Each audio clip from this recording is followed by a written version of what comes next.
Sign the asset release, Dad. It's already done. The buyers are waiting in the main conference room. My son, Nolan, pushed a thick leather-bound document across my mahogany desk. He didn't look me in the eye.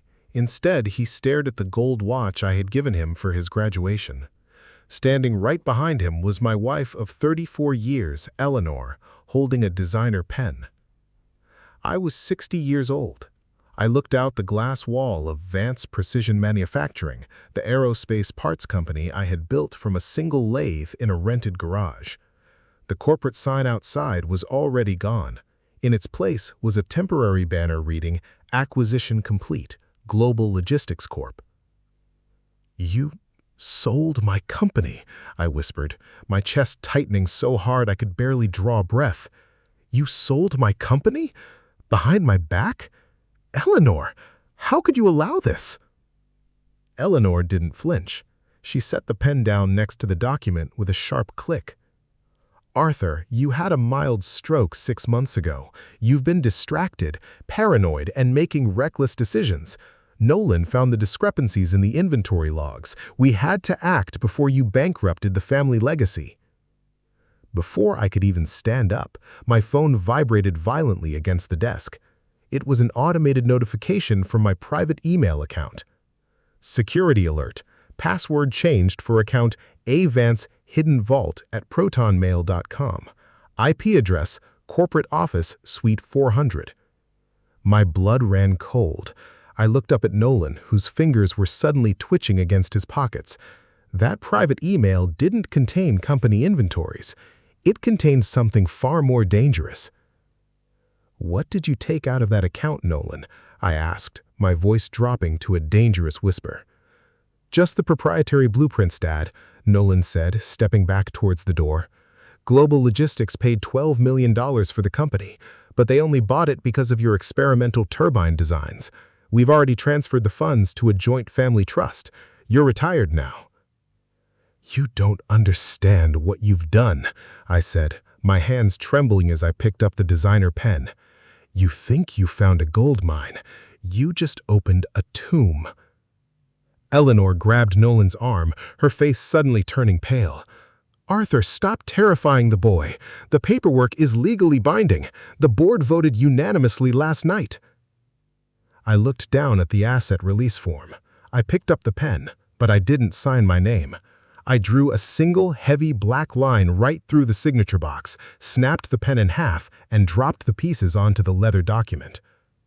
"Call the buyers out there, Eleanor," I said, leaning back in my chair. "Tell them to look at the state incorporation registry, right now." Nolan snatched his phone out of his pocket, his thumbs flying across the screen as he accessed the state's commercial database. Eleanor leaned over his shoulder, her breathing suddenly shallow. "What is it, Nolan? What's wrong with the registry?" Nolan's face drained of all color. He looked from the screen to me, his jaw dropping open. This is impossible. The board of directors owned 80% of the voting stock. Mom and I held the remaining 20. We had the supermajority to force the sale." "You had 80% of the operating shares, Nolan," I said, opening my lower desk drawer and pulling out a faded, yellowed folder from 1996. "But you never looked at the original corporate foundation charter. 30 years ago, when I took this company public, I created a single Class A founder's share. It doesn't receive dividends, it doesn't show up on the standard tax balance sheets, but it holds an absolute veto over any corporate acquisition or asset liquidation." "You tricked us," Eleanor hissed, her perfect composure shattering. "You let us spend 6 months negotiating this deal. We've already spent the deposit money, Arthur. We bought the estate in Boca Raton." "You spent money that wasn't yours, using a power of attorney you forced me to sign while I was in a hospital bed. Who gave you the access codes to my private server, Eleanor? A first-year MBA student couldn't crack my encryption." Before Eleanor could answer, the heavy glass door of my office opened. A tall man in a tailored charcoal suit walked in, carrying a leather briefcase. It was Marcus Bennett, my oldest friend and the chief legal counsel for Global Logistics Corp. "Arthur, I see you're causing difficulties. I think you should take a look at this before you make a decision you'll regret for the rest of your life." Marcus slid a single glossy photograph out of his briefcase and laid it face up on my desk. I looked at the photograph and froze. The room suddenly felt devoid of oxygen. It was a picture of a rusted metal barrel being pulled out of a deep concrete trench taken at a construction site I recognized instantly.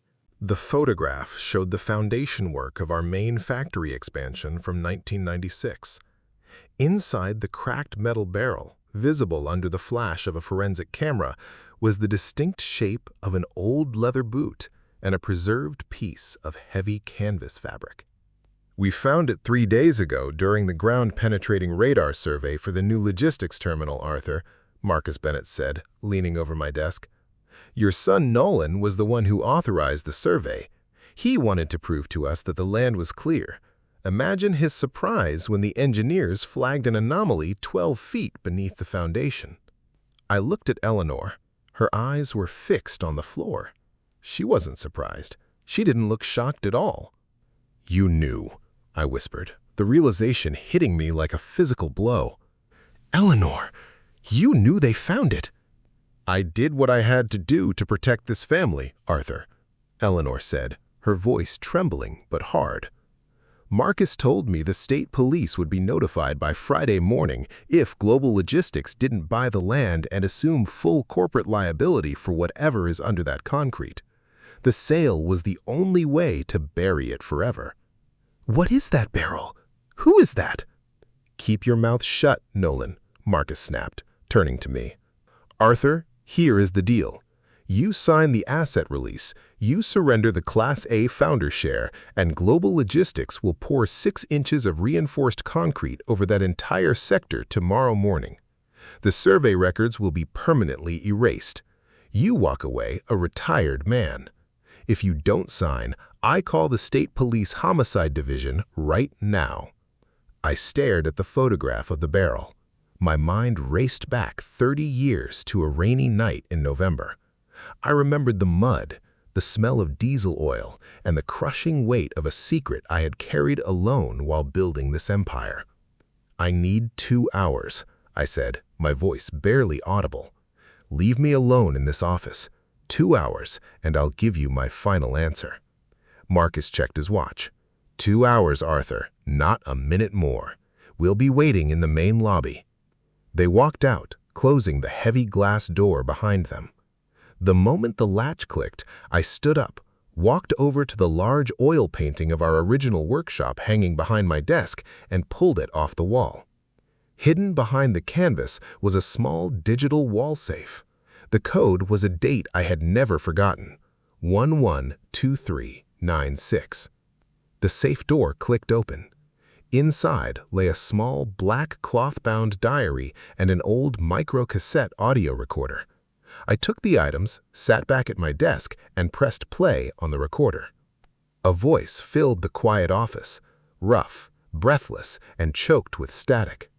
"Arthur, if you're playing this, it means they finally dug up the East Wing.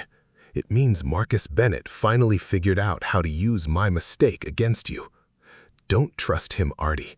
Don't trust Eleanor either. She was the one who called him that night. She was the one who told him where the truck was parked." It was the voice of my older brother, Thomas. He had passed away 15 years ago from liver failure, taking the secrets of our youth with him. Or so I had thought. I opened the black cloth-bound diary. The pages were filled with detailed financial transactions from 1996. But they weren't company accounts. They were records of cash payments made directly from my wife's personal bank account to Marcus Bennett's private legal practice months before the factory foundation was ever poured. A sudden knock on the glass door startled me. I quickly shoved the diary into my tote lining. It was Clara, our head of corporate security. She had worked for me for 25 years, a former detective who left the force after a bad shooting. She slipped into the office, locking the door behind her. "Arthur, I intercepted the digital transmission from Nolan's tablet before they cut the office network.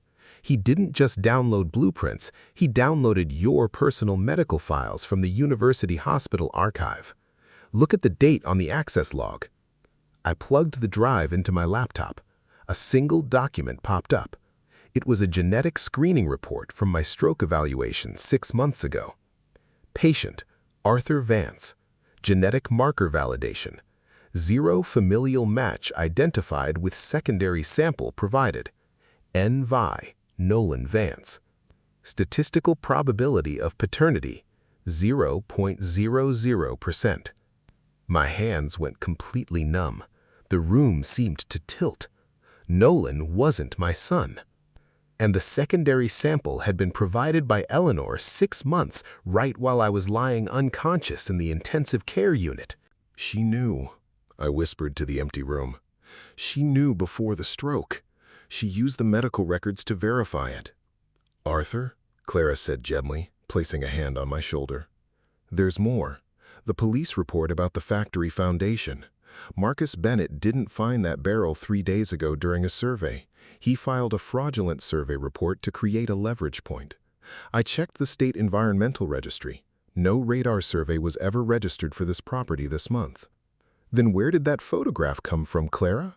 I asked, pointing at the glossy image on my desk. That photo was taken in 1996, Arthur, Clara said, her eyes dark with intensity. Look at the lighting. Look at the old model of the forensic camera visible in the reflection of the glass. Marcus Bennett didn't find a body this week. He's had that photograph in his private safe for 30 years. He used it to blackmail your wife, and now he's using it to steal your company. Everything suddenly fell into place like a series of cascading dominoes. The fake stroke complications, the sudden rush to sell, the $12 million buyout that was significantly below our market valuation. It wasn't an acquisition. It was a hostile extraction orchestrated by my own family and my closest friend. Arthur, Clara said, standing up and buttoning my coat. Where is the original file from the 1996 investigation, the one involving my brother Thomas? It's in the state archive basement, Arthur, but it's restricted. Only an active homicide investigator or the primary property owner under subpoena can pull it. Then let's get a subpoena, I said, a cold, hard fire finally igniting in my chest. Call the district attorney's office. Tell them Arthur Vance is ready to make a full statement about the events of November 23, 1996. I walked out of my office, leaving the broken pen and the unsigned documents on the desk. When I entered the main lobby, Eleanor, Nolan, and Marcus Bennett were sitting on the leather sofas, drinking champagne. Arthur, Eleanor smiled, standing up with her glass raised. Did you finish your walk down memory lane? The buyers are getting impatient. The deal is off, Eleanor, I said, walking right past them toward the elevators.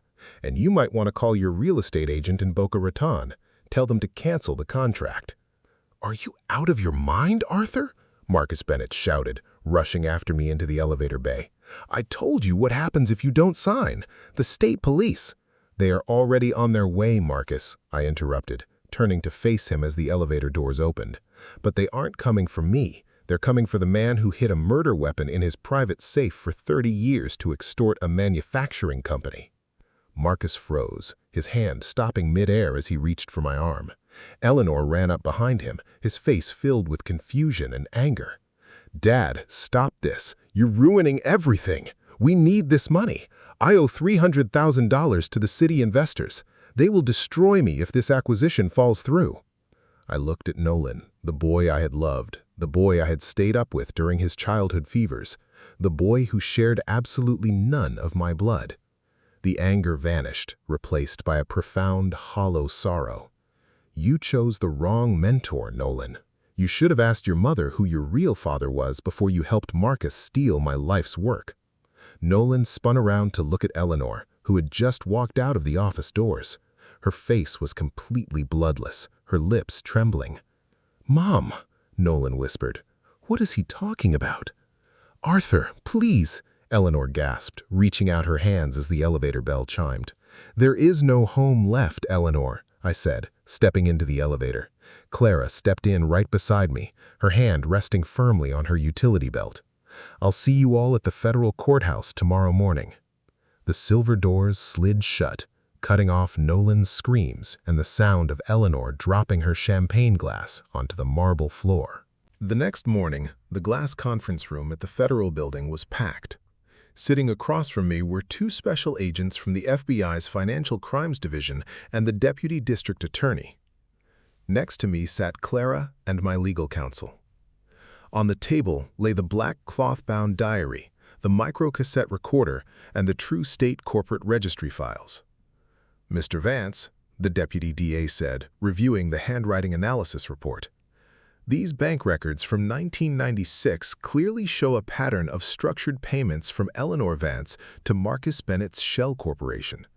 The audio recording from your brother Thomas corroborates that the body in the barrel was actually a discarded industrial scrap container used to hide stolen aerospace titanium components from a government defense contract, a theft orchestrated by Marcus Bennett himself. My brother Thomas discovered the theft," I explained, my voice steady and calm. "Marcus threatened to frame him for it. Thomas hid the scrap container under our factory foundation during the pour to keep Marcus from getting the evidence. My wife found out about it, and instead of telling me, she used it as leverage to secure Marcus's legal protection for her own personal assets." "And the DNA report found on your son's tablet?" the FBI agent asked. "My wife used my medical records to try and prove I was mentally incompetent due to the stroke, using Nolan's debt as a catalyst to force the sale before I could discover their fraud. She didn't know I had already placed the company's proprietary designs under a private patent trust 3 years ago." The door to the conference room opened, and an assistant DA stepped in, whispering into the deputy's ear. The deputy looked up at me, a grim expression on his face. "Mr. Vance, Marcus Bennett was arrested 40 minutes ago at the international terminal at O'Hare Airport. He had $3 million in cashier's checks in his briefcase. He's already agreed to a full proffer statement regarding the extortion scheme." I closed my eyes, letting out a breath that felt like it carried 30 years of exhaustion. The acquisition of Vance Precision Manufacturing was formally declared null and void by the state court due to corporate fraud. The Class A founder's share remained firmly in my possession. Marcus Bennett pleaded guilty to wire fraud, extortion, and conspiracy, receiving an 8-year sentence in a federal correctional facility. Eleanor filed for divorce 3 weeks after the hearing, realizing she would receive absolutely nothing under our original prenuptial agreement's infidelity and fraud clauses. She now lives in a modest apartment in New Jersey, supported only by a small monthly allowance from her sister. Nolan tried to see me once, 2 months after the trial. He stood outside my cabin door in northern Michigan, holding the gold graduation watch I had given him. He looked thin, broken, and desperate. I didn't open the door. I sent him a letter through my attorney, enclosing enough funds to clear his debt with the city investors, along with a simple message. "The debt is paid, but the father you knew died in that office room. Build your own life now." Now, I sit on the porch of my cabin watching the morning mist rise off the lake. The air is clean, cold, and entirely free of the smell of factory oil and corporate deceit. My company is now run by a professional management trust, with 50% of the annual profits going to a foundation for retired aerospace workers. I didn't get my family back, and I didn't get my 30 years of trust back. But as I look out at the calm, undisturbed water, I realize I found something far more valuable than a $12 million empire. I found my truth, and for the first time in my 60 years, I am finally at peace.